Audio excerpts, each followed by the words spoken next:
Kota Bandung bagai surga buat Andre Hehanussa. Karena selain bisa berkumpul lagi dengan keluarga, di Bandung Andre menemukan banyak peluang untuk berkesenian. Masih berkutat di paduan suara, Andre terus mengasah kemampuannya dalam berolah vokal. Sampai akhirnya ia bertemu banyak rekan seperti Ruth Sahanaya yang ikut membuka jalan baginya meraih kesempatan emas ke dunia rekaman. Kala itu, Andre dan kawan-kawan diminta membuka konser band Karimata yang dikenal sebagai kelompok musik jazz papan atas di tanah air. Andre nyaris tak percaya saat salah seorang personel Karimata Band, Erwin Gutawa, memanggilnya ke belakang panggung. Percakapan singkat bersama dedengkot musik Indonesia tadi seketika melambungkan harapan Andre setinggi langit. Perpindahan dari Makassar ke Bandung memang agak berat. Karena anak-anak di Bandung, jujur saja mereka referensinya lebih baik. Kita waktu di Makassar, bayangan bermusik itu nggak sebesar anak-anak di Bandung. Saat itu lomba vokal grup itu lagi booming-boomingnya di seluruh Indonesia. Nah, Bandung menjadi salah satu indikat tolok ukur yang paling solid yang diminati oleh label atau industri rekaman saat itu. Ada satu event di Bandung di Universitas Parahyangan, MC-nya tuh Denny Isur. Saya dan teman-teman ini diminta untuk jadi band opening act-nya Karimata Band, which is itu adalah Chandra dan Erwin Gutawa. Pada saat kita menjadi opening act, karena Ruth Sahanaya bilang, kalian isi acara untuk event, kalau nggak salah apresiasi musik jazz Unpar. Bintang utamanya adalah Karimata Band. Selesai acara, kami ke belakang panggung. Ternyata UT bilang, Dre, panggil teman-teman, Erwin sama Aminoto mau ngomong. Itu nggak akan pernah saya lupa adalah Erwin dan Amin bilang, kami Karimata mau buat album. Kalian mau nggak jadi bintang tamu di album kami? Oh my God.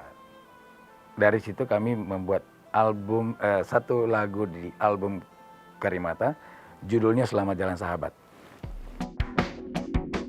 Nasib Andre pada akhirnya makin terasa manis, sebab seusai jadi bintang tamu di album Karimata Band, ia diminta membuat album rekaman.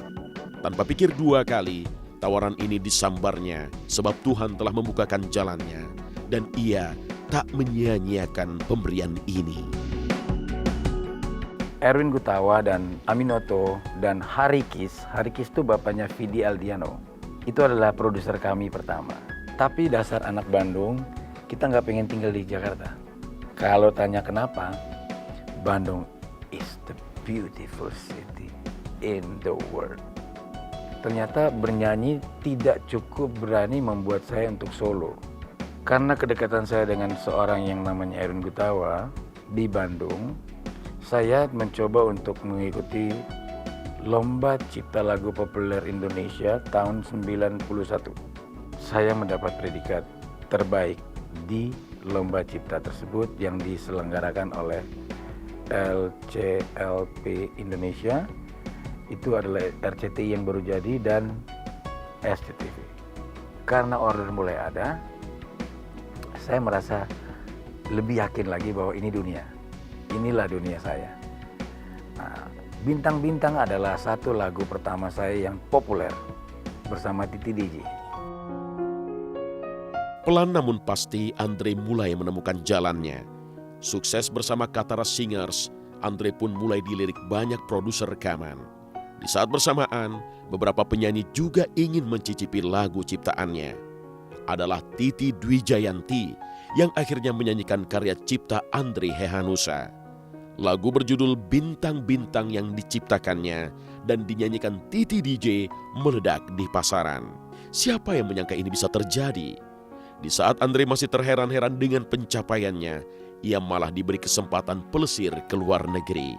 Dari sinilah ia jumpa keyboardis KLA Project, Adi Adrian, yang memintanya untuk bersolo karir. Momen ini terjadi saat Andre dan Adi menonton pertunjukan musik di sebuah klub musik di Amerika Serikat. Dari Bintang-Bintang itu, jujur aja lah, kita dapat honor cukup baik lah. Karena lagu itu cukup punya fans yang cukup banyak saat itu. Titi juga salah satu orang yang menginspirasi lagu-lagu saya. Dari Bintang-Bintang saya mendapatkan BASF Award. Lagu Bintang-Bintang itu, dan akhirnya saya berjumpa dengan seorang namanya Tantowi Yahya. Pertemuan dengan Tantowi akhirnya menghasilkan trip ke Amerika. Yang saya mau bilang intinya adalah saya jumpa sama seorang yang namanya Adikla. Sepulang dari sana, singkat cerita, Adi bilang, "Dre, ada lagu nggak?" Saya bilang, "Ada lagu, Kuta Bali." Dia bilang, "Gimana lagunya?" Saya mainin di gitar. Tadinya lagu itu saya mau kasih ke salah satu penyanyi. Tapi begitu kita coba bikin lagu itu jadi lagu contoh di studio, Adi dan istrinya Lia, dan ada satu nama lagi, Irianti Erning Praja, dan Aji Sutama. Mereka bilang gini, "Lu aja, coba lu nyanyi, serius. Saya tidak punya kepercayaan diri untuk bernyanyi solo." Mereka inilah yang dorong saya ke jurang itu. Saya tahu kan kemampuan Andre di dalam musikalitasnya kan sangat hebat ya, bagus ya. Dengerin lagu-lagunya, ya udah saya terpikir, ya udah Andre, gue buatin deh album gitu. Wah ya udah oke. Habis itu ya udah saya garap albumnya, saya produce, gue kontrak ya lo ya gitu. Itu awal-awal ya dulu lah gitu ya.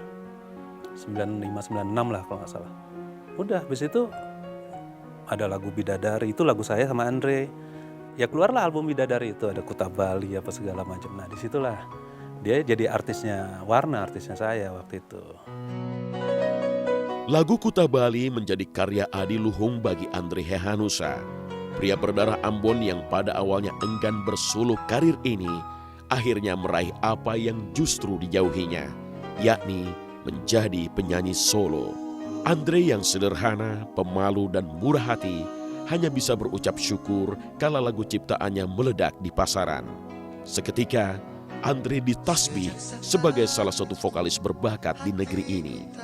Namun si Nyong Ambon itu tak mau disanjung setinggi langit. Ia hanya ingin berkarya, bernyanyi, dan menciptakan lagu dari kejujuran hati. Di pasir putih, kau genggam jemari tanganku, meratap mentari yang tenggelam.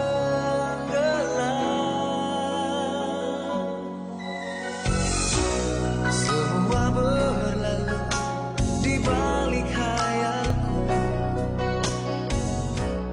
Kuta Bali saya bikin enggak 94. Saya semenjak saya Katara, saya suka ngelatih paduan suara. Waktu itu saya diminta sama Universitas Padjadjaran untuk melatih paduan suara mereka. Paduan suara mereka semifinalnya di Jogja, finalnya di Bali. Singkatnya adalah saya buat lagunya di Bali, lirik di Bali. Saya menulis waktu itu, sejak saat itu hatiku tak mampu membayangkan rasa di antara kita.